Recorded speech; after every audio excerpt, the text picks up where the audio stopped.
मङ्गलं वरदे कामरूपिणी विद्यारम्भं करिष्यामि सिद्धिर्भवतु मे सदा। हेलो स्टूडेंट्स, कैसे हो आप लोग। आई होप आप लोग बहुत अच्छे होंगे। आपकी भर्ती परीक्षाओं की तैयारी बहुत अच्छी चल रही होगी। बहुत सारे बच्चों की ये डिमांड थी और भर्ती परीक्षा की नज़दीकी देखते हुए आज से हम शुरू कर रहे हैं राजस्थान सब इंस्पेक्टर की जो ये भर्ती परीक्षा होने वाली है आगामी दिनों में, उस भर्ती परीक्षा की पूरी तैयारी आज से हमारे चैनल पे उपलब्ध करवाई जाएगी। और आज हम इसका पहला पड़ाव शुरू कर रहे हैं जो सबसे ही इम्पॉर्टेंट और सबसे ही कई बच्चों को तो सरल लगता है और मोस्ट ऑफ बच्चों को जो टॉपिक कठिन लगता है, आज हम उस टॉपिक को शुरू करेंगे। इस टॉपिक का नाम है, सबसे पहले हम देखते हैं कि हमारा सिलेबस क्या है, उसके अकॉर्डिंग हम काम करेंगे। लेकिन आज के हमारे टॉपिक का नाम है संधि एवं संधि विच्छेद। हालांकि ये जो टॉपिक है ये आपने बहुत बार पढ़ा होगा, लेकिन भर्ती परीक्षाओं की दृष्टि से किस प्रकार से हम इसे शॉर्ट ट्रिक्स में समझ सकते हैं, आज हम देखेंगे। किस प्रकार से संधि का प्रश्न आते ही आपके दिमाग में आंसर क्लिक हो जाएगा, आज हम ये जानेंगे। तो चलिए हम लोग शुरू करते हैं। सबसे पहले हम अपनी जो भर्ती परीक्षा होने वाली है सब इंस्पेक्टर की, एसआई की जो भर्ती परीक्षा होने वाली है, उसका सिलेबस हम देख लेते हैं। सबसे बड़ी बात हमारे लिए और सबसे एक बड़ी अपॉर्चुनिटी हमारे लिए क्या है, एक सबसे सुनहरा मौका हमारे लिए क्या है कि एसआई भर्ती परीक्षा के अंदर पूरा एक पेपर 200 अंकों का हिंदी का आता है, जो हिंदी हमें सफलता दिलाने में बहुत सपोर्ट करती है, बहुत हमारी मदद करती है। तो जिन भी छात्रों का हिंदी भाषा पर अधिकार होगा, हिंदी व्याकरण के सारे टॉपिक जिनके ऊपर कंट्रोल में रहेंगे, उनका सिलेक्शन होना निश्चित है। भले ही जीके में आप कोई क्वेश्चन आपको याद हो या ना हो सकता है, लेकिन जिन बच्चों ने हिंदी का पेपर कवर कर लिया, उनकी सफलता की पूरी गुंजाइश है। तो आज से हम हमारी जीत की तैयारी को सुनिश्चित करने के लिए ये सीरीज शुरू कर रहे हैं। हमारे साथ जरूर जुड़ें, चैनल को सब्सक्राइब जरूर करें। चलिए हम देखते हैं कि हमारा क्या क्या सिलेबस है और हमें टॉपिक वाइज पढ़ेंगे। आज इस सीरीज का फर्स्ट वीडियो हम शुरू कर रहे हैं। तो पेपर 1 जो कि हिंदी को बिलोंग करता है, 2025 का ये जो सिलेबस है, जो अभी आने वाली 2026 वाले साल में होने वाला है, सबसे पहला जो हमारा टॉपिक है वो है शब्द रचना। देखिए छात्रों, शब्द रचना यानी शब्द की रचना करना। ये शब्द की रचना किन किन टॉपिक्स के माध्यम से की जाती है। हिंदी व्याकरण में 4 ऐसे प्रमुख टॉपिक्स होते हैं हमारे। तो सबसे पहला उसका है संधि एवं संधि विच्छेद, जो कि अभी हम सॉल्व कर रहे हैं। संधि और संधि विच्छेद यानी हमें संधि करके शब्द बनाना भी आना चाहिए और जो शब्द आया है उसका संधि विच्छेद करना भी हमें आना चाहिए। सबसे पहला आज का हमारा यही टॉपिक रहेगा। इसके आने वाले जितने भी वीडियोस रहेंगे, एसआई सीरीज जो चल रही है, वो आपकी जीत की तैयारी को बूस्ट अप करने के लिए सारे ही टॉपिक्स जो है हमारे चैनल पर उपलब्ध करवा दिए जाएंगे। चलिए हम लोग शुरू करते हैं आज का हमारा टॉपिक, संधि एवं संधि विच्छेद। संधि किसे कहते हैं, सबसे पहले ये जानना जरूरी है। हालांकि किसी भी भर्ती परीक्षा में ये प्रश्न नहीं पूछा जाता है कि संधि किसे कहते हैं, ये जमाने चले गए। अब जो युग चल रहा है उसमें ऑब्जेक्टिव क्वेश्चंस इस प्रकार के आते हैं कि आपको 4 ऑप्शंस दिए जाएंगे और चारों में से क्या सही नहीं है या क्या गलत है, इस प्रकार के उदाहरण पूछे जाते हैं। यानी पूरी संधि, जितने भी प्रकार की संधि और संधि विच्छेद होती है, उन सब पे हमारा अधिकार होना चाहिए, हमें उन सब का नॉलेज होना चाहिए। तो सबसे पहले हम जान लेते हैं कि संधि है क्या चीज। तो संधि शब्द जो है ये एक संस्कृत का शब्द है और संस्कृत जो है हिंदी भाषा की जननी मानी जाती है, मां मानी जाती है। तो बहुत सारे ऐसे शब्द ज्यों के त्यों संस्कृत वाले हिंदी में आ गए हैं। और ये देखिए, संधि की बात करते हैं तो अगर संस्कृत वाला संधि का संधि विच्छेद पूछते हैं तो इसमें सम तो उपसर्ग होता है। इसमें क्या होता है, सम उपसर्ग होता है। और डू और धा, ये दो हैं, ये धातुएं होती है जिन्हें हिंदी में क्रियाएं कहते हैं। और कित्न, ये जो है हमारा प्रत्यय होता है। अब अगर हम बात करें तो ये चीज स्थिति जो है वो हिंदी में भी वापस आ जाती है और हिंदी में इसे हम सम प्लस धी के नाम से जानते हैं।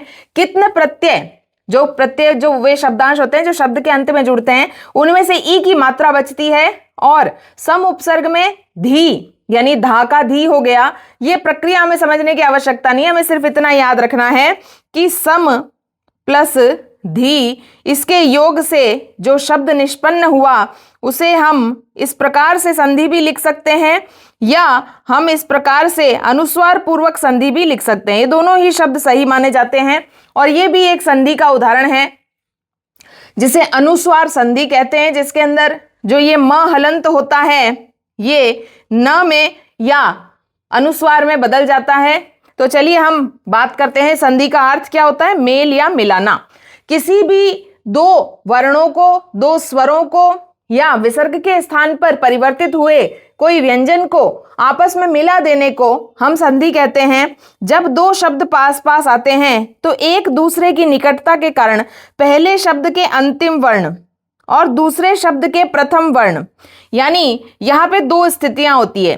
जब मैंने यहाँ प्लस लगा दिया तो प्लस के पहले का भाग ये कहलाता है पूर्व और प्लस के बाद का भाग क्या कहलाता है, पर, जिसे हम सामान्य हिंदी में प्लस से पहले या प्लस के बाद में, यानी इसका अंतिम अक्षर अंतिम वर्ण किसका, पूर्व का अंतिम वर्ण और प्लस के पीछे वाला प्रथम वर्ण, ये दोनों वर्ण जब आपस में मिल जाते हैं तो इनमें से या तो एक के स्थान पे परिवर्तन होता है या दोनों के स्थान पे परिवर्तन होता है, लेकिन परिवर्तन होना बहुत जरूरी है। यदि परिवर्तन नहीं होगा तो वो शब्द संधि नहीं कहलाएगा। जैसे मैं आपको एक उदाहरण दूं कि यहाँ पे मैंने लिखा अन प्लस उपजाऊ। अब देखिए मुझे जब इसका संयोग करना है तो देखिए न, ये जो अन्न का जो न है आपको हलंत वाला दिखाई दे रहा है और उसके पीछे ऊ दिखाई दे रहा है। तो हमने क्या किया, क्या हमने कुछ परिवर्तन किया, हमने इसे जोड़ करके लिख दिया। न के अंदर हलंत था, पीछे ऊ की मात्रा इसके अंदर आ गई और ये शब्द बन गया अनुपजाऊ। तो ये जो स्थिति है जिसमें कोई परिवर्तन नहीं हुआ, ये क्या कहलाती है, संयोग। ये संधि नहीं है, ये संधि का उदाहरण बिल्कुल नहीं है। आपको कंफ्यूज करने के लिए पूछा जा सकता है कि अनुपजाऊ शब्द में कौन सी संधि है, तो फिर वहां पे अन प्लस उपजाऊ भी दे देंगे, संयोग भी दे देंगे, स्वर संधि भी दे देंगे, व्यंजन संधि भी दे देंगे। 4 ऑप्शन देकर के आपको घुमाने की बहुत सारी कोशिशें की जाएगी, लेकिन आपको याद रखना है जहां पे कोई परिवर्तन ही नहीं हो रहा। देखो बच्चों यहाँ कोई परिवर्तन नहीं हो रहा है। न का हलंत अक्षर का मतलब होता है कि ये आधा है, इसके अंदर स्वर की अनुपस्थिति है। तो ये क्या हुआ, अनुपस्थित स्वर के कारण पीछे वाला स्वर इसमें आके मिल गया और ये जो है ये जुड़ गया, इसमें कोई परिवर्तन नहीं हुआ। अब हम बात करते हैं हिमालय की।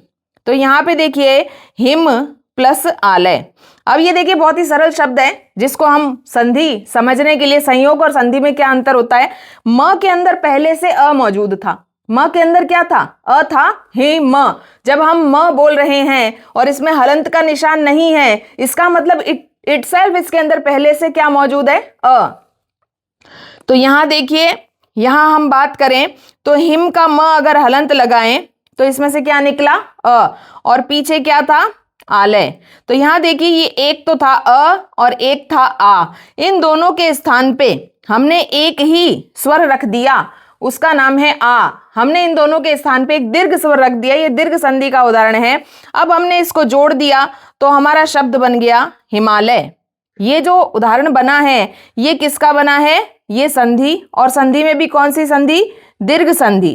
तो आपको अच्छी तरह प्रकार से ये समझ लेना है कि जहां कोई परिवर्तन होगा, यहां दोनों के स्थान पर एक नया स्वर आकर के बैठा है, परिवर्तन हुआ है, तो ये संधि है। लेकिन यहां अनुपजाऊ शब्द के अंदर अगर आप ध्यान दें तो अन प्लस उपजाऊ, यहां पे कोई परिवर्तन नहीं हुआ, हमने सिर्फ जोड़ दिया है। तो जोड़ने को संयोग कहते हैं और परिवर्तन को संधि कहते हैं। इस बात को आप अच्छे से समझ लीजिए। तो इस प्रकार से जो होने वाला परिवर्तन है ये संधि कहलाता है। मैंने आपको उदाहरण समझा दिया। अब बात करते हैं कि ये जो संधि है स्वर, व्यंजन और विसर्ग के भेद से 3 प्रकार की है। अब ये सब आपको पता ही है, ये बेसिक नॉलेज है। जब भी कोई टॉपिक शुरू करते हैं तो थोड़ा सा बेसिक नॉलेज देना जरूरी होता है। स्वर संधि, व्यंजन संधि और विसर्ग संधि। अब स्वर संधि क्या होती है, तो स्वर के साथ स्वर का मेल होने पर जो विकार होता है उसे हम क्या कहते हैं? स्वर संधि। अब हिंदी में स्वर कितने हैं ये भी हमें याद रखने हैं। हिंदी में स्वरों की संख्या 11 मानी गई है। कौन कौन से स्वर होते हैं? अ आ, ई उ री, ए ऐ, ओ औ। अब ये भी आपको याद रखना है स्टूडेंट्स, क्योंकि कई बार अंग अह इसको भी इंक्लूड कर दिया जाता है। तो अंग और अह वो स्वर नहीं है, वो है अनुस्वार और विसर्ग। तो ये स्वरों की संख्या 11 मानी गई है और ये स्वर 11 कौन से हैं ये हमें याद रखने हैं। अब देखिए इन स्वरों के आधार पर, ये जो 11 स्वर हैं इन्हीं के आधार पर दीर्घ स्वरों से बनती है दीर्घ संधि, गुण स्वरों से बनती है गुण संधि, यण से बनती है यण ई और ऊ से, अयादि ए और ऐ से ओ औ से, वृद्धि संधि ए ऐ ओ औ से बनती है। तो इस प्रकार से दीर्घ गुण यन वृद्धि और अयादि, इस प्रकार से स्वर संधि कितने प्रकार की? हमारी 5 प्रकार की। चलिए हम शुरू करते हैं। सबसे पहली हमारी संधि है दीर्घ संधि। दीर्घ संधि के यहाँ पे लिखा हुआ है सवर्ण रस्व। देखिए सवर्ण का मतलब क्या होता है? एक ही जाति का। अब देखिए अ और आ की बात करते हैं तो इसमें से अ को कहते हैं रस्व। रस्व का अर्थ क्या होता है? छोटा। और आ को क्या कहते हैं? दीर्घ का अर्थ क्या होता है? बड़ा। अब ये दोनों क्या हैं? ये दोनों हैं सवर्ण स्वर। क्या है ये? सवर्ण स्वर। ये भी आपको याद रखना है, ये शब्द घुमा के पूछा जाता है। सवर्ण स्वर कौन से हैं? अ और आ। उसके अलावा कौन से हैं? ई और ई। उसके अलावा उ और ऊ। ये अ आ ई उ। ये जो 6 स्वर हैं ये अपने ही जाति के हैं, यानी ये छोटा भाई बड़ा भाई समझ लो। अ छोटा भाई और आ बड़ा भाई, ई छोटी बहन और बड़ी ई बड़ी बहन, ऊ छोटा भाई और बड़ा ऊ बड़ा भाई। ये एक ही जाति के एक ही परिवार के हैं, इसीलिए इनका छोटा हो या बड़ा हो ये दोनों स्वर मिल करके इनके स्थान पर सवर्ण दीर्घ स्वर हो जाता है। इन दोनों में से जो भी बड़ा है, जैसे अ और आ की बात करें तो अ और आ में से क्या हो जाएगा? आ। भले ही अ आया हो या आ आया हो, इन दोनों में से कोई भी स्वर आया हो लेकिन परिणाम रूप में आ बन जाएगा। ई और ई के बाद में वापस ई और ई आया है तो क्या बन जाएगा? बड़ी ई। ऊ और ऊ के बाद में वापस ऊ और ऊ आया है तो क्या बन जाएगा? बड़ा ऊ। तो ये देखिए आ, बड़ी ई और बड़ा ऊ, ये जो तीनों स्वर है इन्हें क्या कहते हैं? इन्हें हम कहते हैं दीर्घ स्वर। क्योंकि परिणाम में दीर्घ स्वर आते हैं इसीलिए संधि का नाम क्या है? दीर्घ संधि। बहुत से सरल उदाहरण आप रोजमर्रा की जिंदगी में प्रयोग में लाते हैं। विद्यालय, हिमालय, रत्नाकर, बहुत सारे शब्द जिनमें आ की मात्रा दिखाई दे रही है या बड़ी ई की मात्रा दिखाई दे रही है, वो सारे ही जो शब्द हैं वो दीर्घ संधि का उदाहरण माने जाते हैं। यहाँ पे रूल लिखा हुआ है, हमको ये 3 स्वर पकड़ने। ये हमारी ट्रिक रहेगी कि हमें कौन से स्वर पकड़ने हैं? जिस भी शब्द में आ या बड़ी ई या बड़ा ऊ, ये 3 स्वर हमें नजर आ जाए, ये दीर्घ संधि का ही उदाहरण होगा 101%। ये हमें ध्यान रखना है। तो चलिए हम कुछ उदाहरण कर लेते हैं। जैसे कि यहाँ देखिए पुष्प प्लस अवली। अब पुष्प के अंदर भी अ था और अवली के अंदर भी अ था। दोनों जगह, कई बार ऐसा होता है कि दोनों जगह छोटे आ जाते हैं, कई बार एक जगह छोटा एक जगह बड़ा, कई बार दोनों जगह बड़े, लेकिन अंत में हमें बड़ा स्वर ही बनाना है क्योंकि हमारी संधि है दीर्घ संधि। तो यहां बन गया पुष्पावली। अब देखिए पुष्पावली शब्द के अंदर पुष्पा आ की मात्रा दिखाई दे रही है तो ये दीर्घ संधि का उदाहरण है। तो आपको समझ में आ गया ये कि सवर्ण दीर्घ हो या रस्व हो यानी छोटे हो या बड़े हो, इन दोनों के स्थान पे दीर्घ स्वर बनाना है। हिम प्लस आलय सभी को रटा हुआ है हिमालय। माया प्लस अधीन मायाधीन। विद्या प्लस आलय विद्यालय। ये जो सारे उदाहरण हैं ये सब आप जानते हैं। अब देखिए दूसरा जो नियम है ई और ई के स्थान पे बड़ी ई। तो यहां देखिए कवि प्लस इच्छा, यहां दोनों स्थान पे प्लस से पहले और प्लस के बाद में दोनों जगह ई था, हमने बड़ी ई बना दी तो बन गया कविच्छा। हरि प्लस ईश बन गया हरीश। अब ये ध्यान रखना है, मही प्लस इंद्र बन गया महेंद्र। नदी प्लस ईश बन गया नदीश। अब देखिए ऊ वाली बात करें तो वही रूल आपको क्या याद रखना है कि छोटा ऊ हो या बड़ा ऊ हो, हमें अंत में बड़ा ऊ बनाना है। तो यहां देखिए सु प्लस उक्ति बन गया सुक्ति। सिंधु प्लस उर्मी बन गया सिंधुर्मी। वधु प्लस उत्सव बन गया वधुत्सव। भू प्लस उधर्व बन गया भूधर्व। अब आपको थोड़े से शब्द याद रखने हैं। मान लीजिए किसी भी शब्द में ईश दिखाई दे रहा है, जैसे मैंने यहां लिखा सतीश, ठीक है ना, सतीश लिखा, हरीश लिखा, ये जो शब्द हैं जिनमें ईश नजर आ रहा है, आपको ये याद रखना है कि सती प्लस ईश, ठीक है ना, ईश का ई हमेशा बड़ा होगा, ये हमें याद रखना है, ठीक है ना। हरी प्लस ईश, इसमें भी बड़ी ई की मात्रा वाला ईश आएगा, तो इस प्रकार से हमें ये ध्यान रखना है। चलिए, बहुत सरल संधि थी। दूसरी संधि हम करते हैं जिसका नाम है गुण संधि। अ प्लस आ के बाद में ई और ई आए। देखिए, एक छोटी सी ट्रिक से मैं समझाने की कोशिश करती हूं आपको कि अ और आ नाम के लड़कों ने स्कूल जाने वाली ई और ई नाम की लड़कियों को छेड़ा, तो वो जोर से चिल्लाई, ए मान जा। तो याद रखना है कि अ और आ के बाद में अगर ई और ई स्वर आता है तो हमें क्या बनाना है, ए मान जा।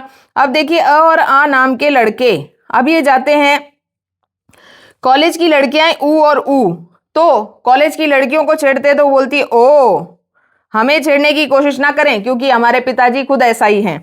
तो ये देखिए, ओ बन गया। अ और आ के बाद में अगर ऊ और ऊ आता है तो ओ बन जाता है। अब अ और आ ये जो हैं ये अब जा रहे होते रास्ते से और आगे चल रही होती गुजराती आंटी, तो गुजराती आंटी इनका दुखड़ा सुन करके, रोना सुन करके बोलती है अर। तो यहाँ री के स्थान पर अ और आ के बाद में अगर री आता है तो क्या बनता है, अर। हालांकि हमारे जो हिंदी के अंदर उदाहरण हैं, मोस्ट ऑफ उदाहरण ए और ओ वाले आते हैं, लेकिन अर भी हमें याद रखना है। जब अ और आ के बाद में क्या आया, ई और ई, तो लड़कियां क्या बोली, ए। ऊ और ऊ आया तो क्या बोली, ओ। गुजराती आंटी ने क्या बोला, अर। अगर आपको याद करना है तो आप कोई भी ट्रिक बना सकते हैं, ये सिर्फ एक समझाने के लिए आपको बताया गया है। तो देखिए, अ और ई से ए बनता है, तो उपेंद्र, उप प्लस इंद्र, गणेश, गण प्लस ईश, महेंद्र, महा प्लस इंद्र। अब देखिए, रमेश, रमा प्लस ईश, चंद्रोदय, चंद्र प्लस उदय, समुद्र प्लस उर्मी, समुद्र उर्मी, महा प्लस उत्सव, महोत्सव, गंगा प्लस उर्मी, गंगोर्मी। अब ये ध्यान रखना है, ये उर्मी शब्द में बड़ा ऊ होता है, ये याद रखना है। उर्मी का अर्थ क्या होता है, सुंदरी, ठीक है ना। गंगोर्मी यानी गंगा के अंदर जो सुंदरी रहती है, जलपरी जिसे कहते हैं। देव प्लस ऋषि, देवर्षि, महा प्लस ऋषि, महर्षि, सप्त प्लस ऋषि, सप्तर्षि, राजा प्लस ऋषि, राजर्षि। गुण संधि के मोस्ट ऑफ एक प्रश्न तो 100% परीक्षा में आएगा ही आएगा, क्योंकि संधि एक बड़ा टॉपिक है। तो मान लीजिए कम से कम ये आपको 4 से 5 प्रश्न देगी। तो 4 से 5 प्रश्न का अर्थ आप देख लीजिए कितने अंकों का वेटेज आपको ये देने वाली है। तो किसी भी संधि को आप लाइटली ना ले, हालांकि बहुत सरल टॉपिक है, तो आप अच्छे से इसे सॉल्व कर सकते हैं। चलिए, अगली संधि जो हमारी है उसका नाम है यण संधि। नाम से ही हमें समझ जाना चाहिए। देखिए क्या लिखा है, यण संधि, य और न। अब ये जो यण है ये क्या होता है, बेसिकली ये जो शब्द है ये संस्कृत से आया है। यण का अर्थ होता है य, व, र और ल, यानी य व र ल बनते हैं किन के स्थानों पर, य बनता है ई के स्थान पर, व बनता है ऊ के स्थान पर, र बनता है री के स्थान पर और ल बनता है री के स्थान पर। ये वाली चीज हिंदी में नहीं है, लेकिन ई, ऊ और री वाला खेल है। यानी जहां पे भी ई आएगा उसके बाद में कोई भी भिन्न स्वर, यानी ई के अलावा कोई भी स्वर आ जाए, यानी आ जाए, ई के बाद में ई नहीं आना चाहिए। ई के बाद क्या नहीं आना चाहिए, ई नहीं आना चाहिए। ऊ आ सकता है, री आ सकता है, ए, ओ, कोई भी स्वर आ जाए। इन सब के स्थान पर ई के बाद में अगर ये स्वर आएंगे तो ई जो है वो अपने आप को य में कन्वर्ट कर लेगा। हम यण संधि का उदाहरण बहुत जोर देकर के समझाते हैं, क्योंकि यण संधि का निश्चित रूप से, यण और अयादि आप देखिए स्वर संधियों में से इनके उदाहरण आपकी परीक्षा में छपे हुए हैं, ये तो आएंगे ही आएंगे। अब यण संधि को पहचानने की ट्रिक क्या है कि यण संधि का जो भी उदाहरण आएगा उसमें य से पहले, य से पूर्व कोई आधा व्यंजन आपको नजर आएगा। क्या नजर आएगा, कोई आधा व्यंजन नजर आएगा। देखिए, मैं अगर बात करूं प्रत्येक, यहां देखिए इस उदाहरण में आपको यह दिखाई दे रहा है, यह से पहले आधा व्यंजन दिखाई दे रहा है ना, तो इसका मतलब आपको अगर ये पूछ लें कि प्रत्येक में कौन सी संधि है, तो आपको बिना सोचे समझे यण संधि के ऊपर टिक लगा देना है। तो यण संधि का ये नियम है कि यह से पहले आधा व्यंजन आता है या व से पहले आता है तो हमें क्या शब्द याद रखने हैं? हमें 4 शब्द याद रखने हैं, य, व और र। ये 3 शब्द हमें याद रखने हैं। य आएगा, संधि विच्छेद करते समय उसे ई में बदलें, व आएगा उसे ऊ में बदलें, और र आएगा उसे री में बदलें। तो इस प्रकार से ये किसके उदाहरण होते हैं? ये यण संधि के उदाहरण होते हैं, हमें याद रखने हैं। देखिए अति प्लस अल्प, ये जो ती है वो य में बदल गया, तो अति का बन गया अत्य और उसमें जुड़ गया अल्प, अत्यल्प। अति प्लस अधिक बन गया अत्यधिक। अति प्लस आचार, अत्याचार। यदि प्लस अपि, यद्यपि। ये जो उदाहरण है इसे थोड़ा सा ध्यान से देख सकते हैं हम, क्योंकि यदि, य और द में से ई निकला, ई की जगह पे य बना और पीछे अपि तो था ही। अब देखिए हम जब ये चेंजेस कर देते हैं उसके बाद में हमें जोड़ना बड़ा आसान हो जाता है। द और य, हिंदी में द और य मिल करके जब 2 व्यंजन ऐसे आसपास आ जाते हैं द और य, तो मिल करके द्य बन जाते हैं और उसमें अ मिल गया और पी। तो ये देखिए विद्यालय वाला द्य इस कारण से बना है यहाँ पे। इति प्लस आदि, इत्यादि, प्रति प्लस एक, प्रत्येक। अब देखिए देवी प्लस अर्पण बनता है देव्य अर्पण। सुधि प्लस उपास्य, सुध्युपास्य। सु प्लस आगत, स्वागत। मधु प्लस अरि, मध्वरी। अब यहाँ क्या हो रहा है? ऊ के स्थान पे क्या बन रहा है? व। जहां भी ऊ की मात्रा है वहां व बन रहा है और वही नियम वही है पहचानने का कि य और व से पहले क्या दिखाई देंगे? आधे व्यंजन। सब जगह देख लीजिए आप। अनु प्लस एषण, अन्वेषण। वधु प्लस आगमन, वध्वागमन। पितृ प्लस आज्ञा, पित्राज्ञा। मातृ प्लस आज्ञा, मात्राज्ञा। ये र वाला उदाहरण है। री के स्थान पे क्या बन रहा है? र बन रहा है। ये वाला नियम है, ये यण संधि का थर्ड है। पितृ प्लस आकृति, पित्राकृति। आपको जहां पे भी त्रि दिखाई देगा आपको उसको त्रिशूल वाले त्र में कन्वर्ट कर देना है, इस बात का आपको ध्यान रखना है। सु प्लस आगत, स्वागत। अनु प्लस एषण, अन्वेषण। वी प्लस आकरण, व्याकरण। विशेष रूप से ज्ञान देने वाला जो साधन है उसे व्याकरण कहते हैं। प्रति प्लस उत्तर, प्रत्युत्तर। ऊपरी प्लस उक्त, उपर्युक्त। अभ्युत्थान, अभि प्लस उत्थान। अध्यात्म, अधि प्लस आत्म। अत्युक्ति, अति प्लस उक्ति, अत्युत्तम। अति प्लस उत्तम। सख्यागमन, सखी प्लस आगमन। स्वच्छ, सु प्लस अच्छ। तनवंगी, तनु प्लस अंगी। नियम वही चल रहा है, हमें थोड़ा सा ध्यान देना है। देखिए समन्वय, समन्वय में 3 शब्द है, सम प्लस अनु प्लस अय। मनवंतर, मनु प्लस अंतर। गुरुआदेश, गुरु प्लस आदेश। साधवाचार, साधु प्लस आचार। धात्विक, धातु प्लस इक। अभ्यास, अभि प्लस आस। पर्यवसान, परि प्लस अवसान। रीत्यनुसार, रीति अनुसार। अभ्यर्थना, अभिअर्थना।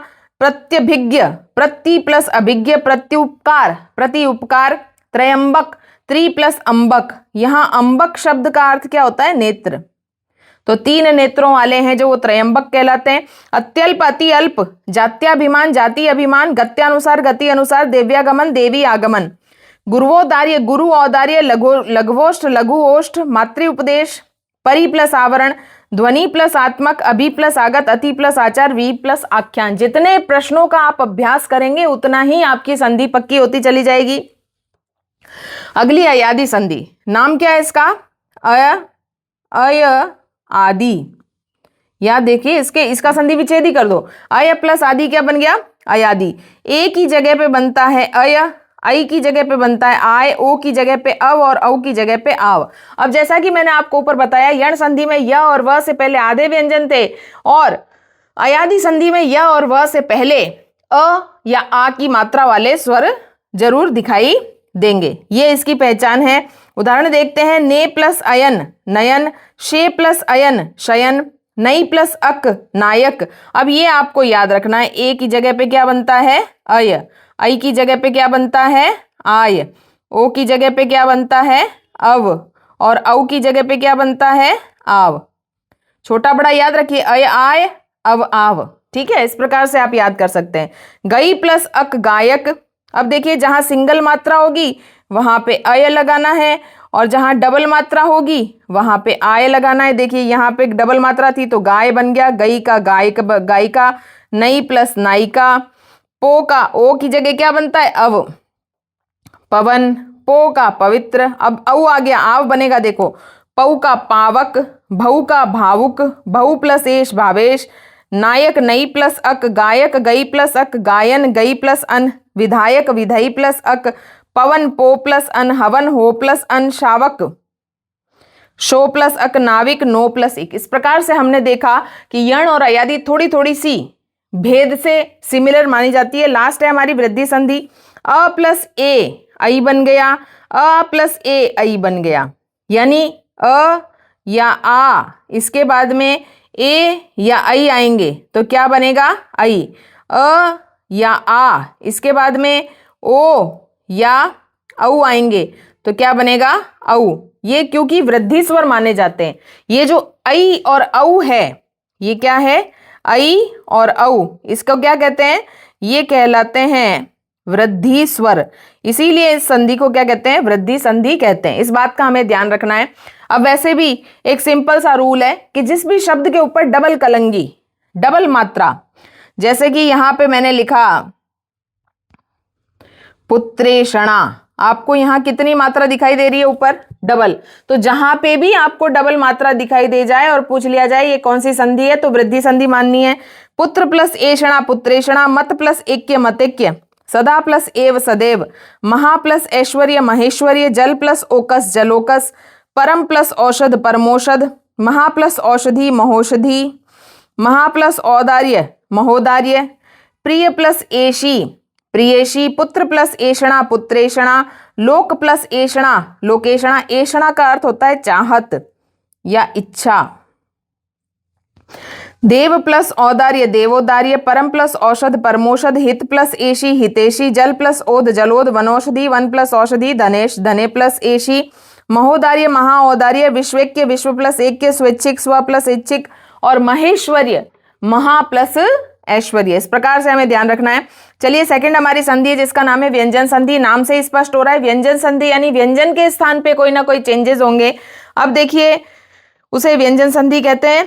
फर्स्ट रूल इसका क्या है, पहले का तीसरा। अब देखो आपको ये याद रखना है कि हमारे पास 5 वर्ग होते हैं। पहला वर्ग है क ख ग घ ङ, दूसरा है च छ ज झ य, तीसरा है ट ठ ड ढ अण, चौथा है त थ द ध न, और पांचवा है प फ ब भ और म। ये हमें याद होने चाहिए तभी हम व्यंजन संधि कर सकते हैं। ये सबसे बड़े इंपॉर्टेंट स्पर्श व्यंजन है, ये तो सभी को याद ही होंगे। अब पहले का तीसरा रूल क्या कहता है कि पहला व्यंजन अपने ही वर्ग के तीसरे में बदल जाएगा। क जो है वो ग में, च जो है वो ज में, ट जो है वो ड में, जैसा कि यहाँ पे साफ लिखा हुआ है, त द में और प ब में। चलिए हम पहला व्यंजन तीसरे में बदल देते हैं। क प्लस दिक प्लस अंबर दिगंबर, वाक प्लस ईश वागीश, अच प्लस अंत अजंत, षट प्लस आनंद षडानंद, सत प्लस आचार सदाचार, सुप प्लस अंत सुबंध, उत प्लस घाटन उद्घाटन, तत् प्लस रूप तद्रूप। बहुत ही इजी संधि है। एक छोटी सी ट्रिक याद रखनी है, पहले का तीसरा, ठीक है। अब दूसरी संधि है कि पहले का पांचवा, ये रूल है। अब यानी पहला व्यंजन जो है वो अपने ही वर्ग के पांचवें व्यंजन में बदल जाएगा। यदि पीछे पांचवा व्यंजन हो, क जो है वो ग में बदल जाएगा, च जो है वो ज य में, ट जो है वो अण में, त न में, प म में। अब ये क्यों होगा, क्योंकि उसके बाद में भी कोई ना कोई पांचवा व्यंजन हमें नजर आएगा। जैसे यहाँ लिखा है वाक प्लस मय तो बन गया वांगमय, षट प्लस मास तो षणमास, उत प्लस मत तो उन्मत्त, अप प्लस मय तो अम्मय। क्योंकि प्लस के बाद में भी ये जो म दिखाई दे रहा है ये पांचवा व्यंजन है। ये क्या है, पांचवा व्यंजन है, किसी वर्ग का है कि नहीं है। तो पीछे अगर पांचवा व्यंजन है तो प्लस के पहले वाला भी अपने आप को पांचवें व्यंजन में बदल देगा। थर्ड नंबर रूल है मेहमान संधि। मेहमान का नाम है च। देखिए कोई भी रस्व या दीर्घ स्वर के बाद में अगर छ आ जाए, रस्व यानी छोटा और दीर्घ यानी बड़ा, उसके बाद में छ आ जाए तो बीच में जब संधि करेंगे तब च आके बैठ जाएगा, संधि विच्छेद में गायब हो जाएगा। जैसे देखिए परि प्लस छेद आ गया परिच्छेद, मेहमान आ गया आ प्लस छादन में आच्छादन, लक्ष्मी प्लस छाया लक्ष्मित छाया, पद प्लस छेद पदच्छेद, ग्रह प्लस छिद्र गह छिद्र। बहुत इंपॉर्टेंट संधि है, बहुत सारे उदाहरण परीक्षा में पूछे गए हैं। अगली है हमारी अनुस्वार संधि। म जो है वो अपने ही वर्ग के पांचवें व्यंजन में बदल जाएगा। जैसे शम प्लस कर, म जो है ये क के पांचवें में बदल जाएगा, तो यहां बन जाएगा क का पांचवा क्या होता है, क ख ग घ ङ, तो ये ङ बन जाएगा। शंकर, सम प्लस चय संचय, घम प्लस टा घंटा, सम प्लस तोष संतोष, स्वयं प्लस भू स्वयंभू। देखिए अब म जो है वो अनुस्वार में भी बदल जाता है। यदि म के बाद यर लव शश शह हो तो ये जो म है अनुस्वार में बदल जाता है। अनुस्वार का अर्थ क्या होता है? बिंदी। ये जो बिंदी में बदल जाता है अगर प्लस के बाद में ये व्यंजन हो तो देखिए सम प्लस सार बनता है संसार, सम प्लस योग संयोग, स्वयं प्लस वर स्वयंवर और सम प्लस रक्षा संरक्षा। इस प्रकार से ये बहुत इजी उदाहरण है म वाले। अगला देखिए, यदि त और द के बाद में ज और झ आएंगे तो ज और ज तो ज ही रहेगा लेकिन झ भी ज में बदल जाएगा। यानी आगे अगर ज नजर आ रहा है तो पीछे भी ज बन जाएगा, ये नियम है। देखिए उत प्लस ज्वल उज्ज्वल, विपद प्लस जाल विपद जाल, सत प्लस जन सज्जन, सत प्लस जाति सज्जाति, दोनों जगह पे ज का प्रयोग हो गया। आगे देखिए शचुत्व संधि। शचुत्व का नियम का मतलब होता है कि सड़क वाला स तो है शंकर वाले श में बदलेगा और त वर्ग जो है वो च वर्ग में बदल जाएगा, ये नियम है। देखिए सत प्लस चित, अब यहाँ त था यहाँ च था तो सच्चित डबल च बन गया, त जो है वो च में बदल जाता है। तत् प्लस शरीर तत्शरीर, उत प्लस हार उद्धार, बहुत इंपॉर्टेंट उदाहरण है। तत् प्लस हित तद्धित। मैंने जितने भी उदाहरण आपके लिए यहाँ कलेक्ट किए सारे ही पिछले परीक्षाओं में पूछे गए हैं। अगला नियम है च और ज के बाद में अगर न आता है तो ये जो न है ये अय में बदल जाता है, इसको अय बोलते हैं। च वर्ग का अंतिम अक्षर होता है य, च छ ज झ य। तो देखिए यज प्लस न यजन, याच प्लस ना यांचा, इस प्रकार से उदाहरण बनता है। अगला है यदि अ और आ को छोड़कर किसी भी स्वर के बाद में सड़क वाला स आता है तो वो षटकोण वाला श बन जाता है। ये बहुत अपवाद वाले उदाहरण जो हैं ये बहुत बार पूछे जाते हैं। अभि प्लस शेक अभिषेक, वी प्लस सम विषम, नी प्लस शेद निषेध, सु प्लस सुप्त सुषुप्त। अब बात कर रहे हैं, अगला नियम है षटकोण वाले श के बाद में त या थ आएगा तो ट ठ बन जाएगा। जैसे आकृष्ट, आकृष्ट प्लस त बन जाएगा आकृष्ट, तुष प्लस त तुष्ट, प्रश प्लस थ पृष्ठ, शश प्लस थ षष्ठ। अब ये तो बहुत इंपॉर्टेंट उदाहरण है। देखिए अगर किसी भी शब्द में र या री या षटकोण वाला शम नजर आए और उसमें न जो लिखा होता है वो अण में कन्वर्ट हो जाता है। जैसे भर प्लस अन बन गया भरण, भूष प्लस अन भूषण, राम प्लस आयन रामायण, परि प्लस मान परिमाण, री प्लस न ऋण।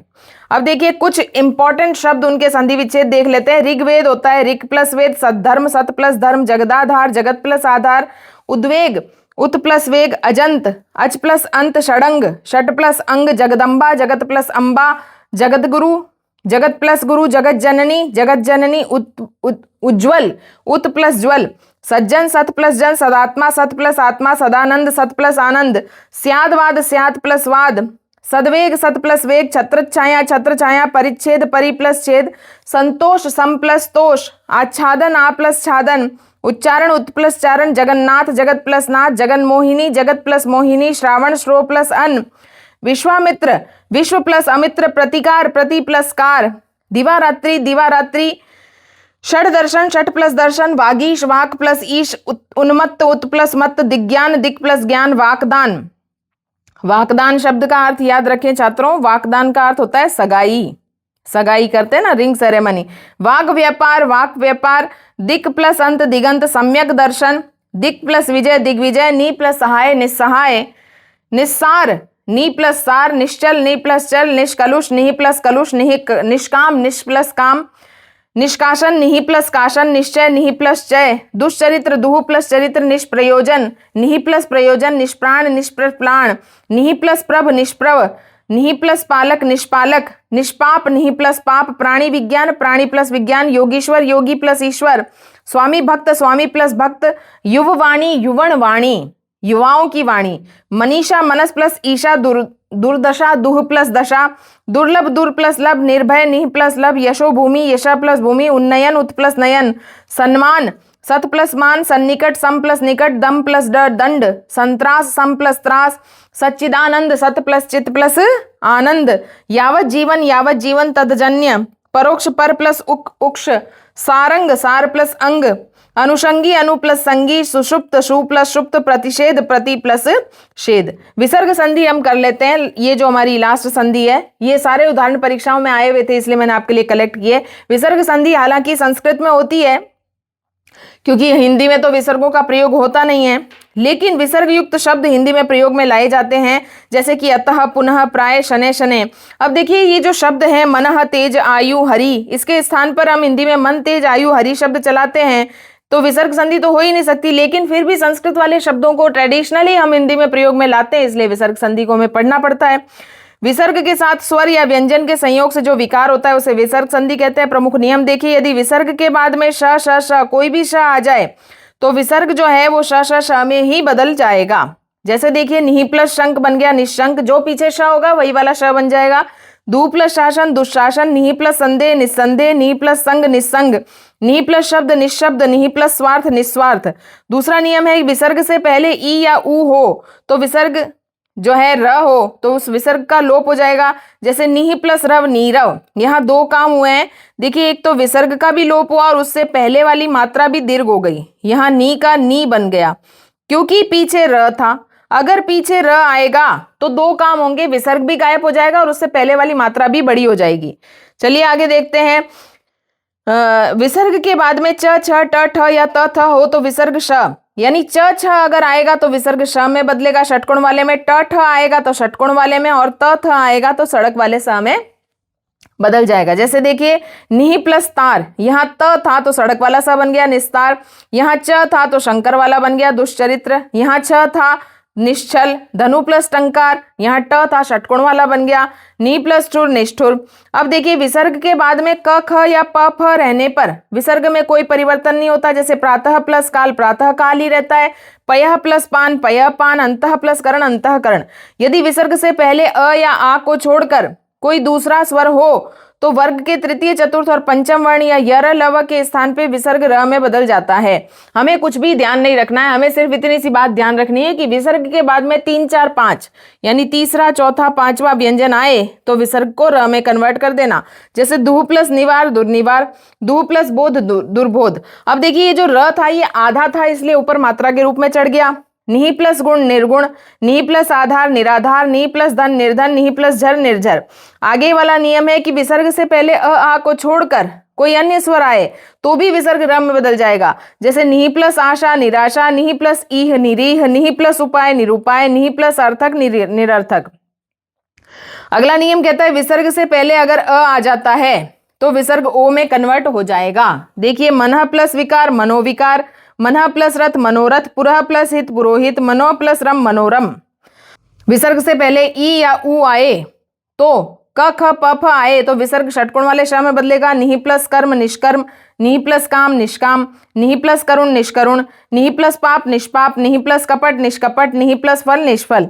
अब विसर्ग संधि के समग्र उदाहरण देख लीजिए। दुस्साहस दुह प्लस साहस, तपोभूमि तपह प्लस भूमि, नभोमंडल नभमंडल, तमोगुण तमह प्लस गुण, तिरोहित तिरह प्लस हित, दिवो ज्योति दिवा प्लस ज्योति, यशोदा यश प्लस दा, शिरोभूषण शिरा प्लस भूषण, मनोवांछा मन प्लस वांछा, पुरोगामी पुरः प्लस गामी, मनोग्राह्य मनः प्लस ग्राह्य, निर्मम निहि प्लस मम, दुर्जन दुर प्लस जन, निराशा निहि प्लस आशा, निष्ठुर निहि प्लस ठुर ठुर। रहिए धनुष टंकार धनु प्लस टंकार, दुशासन दु प्लस शासन, शिरो रेखा शिरा प्लस रेखा, यजुर्वेद यजु प्लस वेद, नमस्कार नमः प्लस कार, शिरस्तान शिर प्लस त्राण, चतुसीमा चतु प्लस सीमा, आविष्कार आवी प्लस कार। इस प्रकार से हमने सारी संधियां की। अब देखिए कुछ विशेष संधियां भी हैं हिंदी के अंदर जिसका नियम हमारे लिए जानना बहुत जरूरी है क्योंकि वो अपने ही नियम से चलती है। जैसे जब तब कब सब और अब के बाद में ही आएगा तो यहाँ पे भ में कन्वर्ट हो जाएगा। जैसे जब प्लस ही जभी, तब प्लस ही तभी, कब प्लस ही कभी, सब प्लस ही सभी, अब प्लस ही अभी। अब देखिए जहां कहाँ यहाँ वहां के बाद में अगर ही आएगा तो लुप्त हो जाएगा, अनुस्वार लग जाएगा। जैसे यहाँ प्लस ही यहीं, कहाँ प्लस ही कहीं, वहां प्लस ही वहीं, जहां प्लस ही जहीं। संस्कृत के र का जो लोप है वो दीर्घ यण संधियों के नियम हिंदी में लागू नहीं होते। जैसे अंतर प्लस राष्ट्रीय अंतरराष्ट्रीय, स्त्री प्लस उपयोगी स्त्रियोपयोगी, ऊपरी प्लस उक्त उपरयुक्त। ये जो नियम है ये आपको नियम याद करने की जरूरत नहीं, सिर्फ उदाहरण आप देख लीजिए। हिंदी में संधि की स्थिति देखिए, हिंदी की प्रवृत्ति संयोगात्मक नहीं वियोगात्मक है। ये बात ध्यान रखने की, संस्कृत एक भाषा है वो संयोगात्मक है और हिंदी वियोगात्मक है। संयोगात्मक यानी सारे शब्दों को जोड़ के रखने वाली, वियोगात्मक यानी सारे शब्दों को अलग अलग रखने वाली। अब ये भी एक प्रश्न बनता है कि हिंदी वियोगात्मक है, याद रखना आपको। संधि की प्रक्रिया मिलती है हिंदी में, संस्कृत के संधि नियमों का जो प्रयोग है वो दिन प्रतिदिन घटता ही जा रहा है, लेकिन फिर भी कुछ उदाहरण हमें देखना है। जैसे हम कहते हैं कि राम प्लस अभिलाषा संस्कृत में बनता है रामाभिलाषा, जबकि हम कहते हैं राम अभिलाषा। देवी प्लस इच्छा देविच्छा न कह के देव इच्छा कहते हैं। फिर भी देखिए कुछ नियम है हिंदी के अकॉर्डिंग बन गए हैं। पहला है महाप्राणीकरण और अल्प प्राणीकरण। महाप्राण किसे कहते हैं?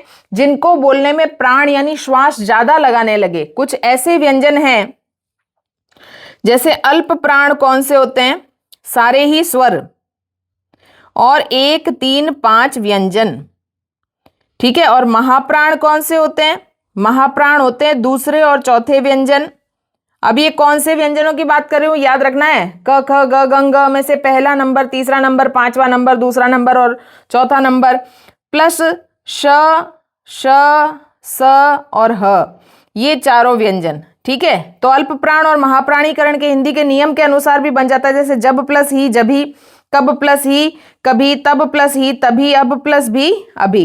कई बार अल्प प्राणीकरण हो जाता है, जैसे कि ताख प्लस, तो ताख ख का जो है वो क बन गया, अल्प प्राण हो गया। कभी कभी लोप हो जाता है। देखिए दो हिंदी शब्दों की स्थिति में किसी एक वर्ण का लोप, जैसे वहां प्लस ही, इस हा का लोप हो गया, वहीं बन गया। किस प्लस ही, किसी, इस ही का लोप हो गया। यहाँ प्लस ही, यहीं, इस हा का लोप हो गया। जिस प्लस ही, जिसी, इस ही का लोप हो गया। तो इस प्रकार से हम देख सकते हैं वह प्लस ही वही, नाक प्लस कटा नकटा। कई बार आगम हो जाता है, आगम यानी आ जाते हैं, नए स्वर आ जाते हैं। जैसे कवि प्लस ओ में आ गया यो, कवियों। नदी प्लस ओ नदियों, रोटी प्लस ओ रोटियों, लड़की प्लस ओ लड़कियों। रस्वीकरण यानी कई बार छोटी हो जाती है चीजें, जैसे आम का बन गया अमचूर, हाथ का बन गया हथकंडा, हाथ का बन गया हथकड़ी, कान का बन गया कनकटा। कई बार अंतिम स्वर का रस्वीकरण, रस्व यानी छोटा, याद रखना है, छोटे हो जाते हैं स्वर। जैसे बहू प्लस ए बहुएं, लड़का प्लस पन लड़कपन, डाकू प्लस ओ डाकुओं, मीठा प्लस बोला मिठ बोला। सादृश्यकरण, कई बार एक जैसे दो शब्द होते हैं वो भी जुड़ जाते हैं, जैसे पोत प्लस दार पोतदार। अब स्वर परिवर्तन भी हो जाता है कई बार, विशेष रूप से सामासिक पद यानी जो समास होता है जिन शब्दों के अंदर, उनमें भी कई बार स्वर में परिवर्तन हो जाता है। जैसे पानी प्लस घाट बन गया पनघट, पन प्लस डुब्बी बन गई पानी प्लस डुब्बी, घोड़ा प्लस दौड़ गुड़दौड़, गुड़ प्लस सवार घोड़ा सवार, छोटा प्लस पन छुटपन और छुटभैया छोटा प्लस भैया।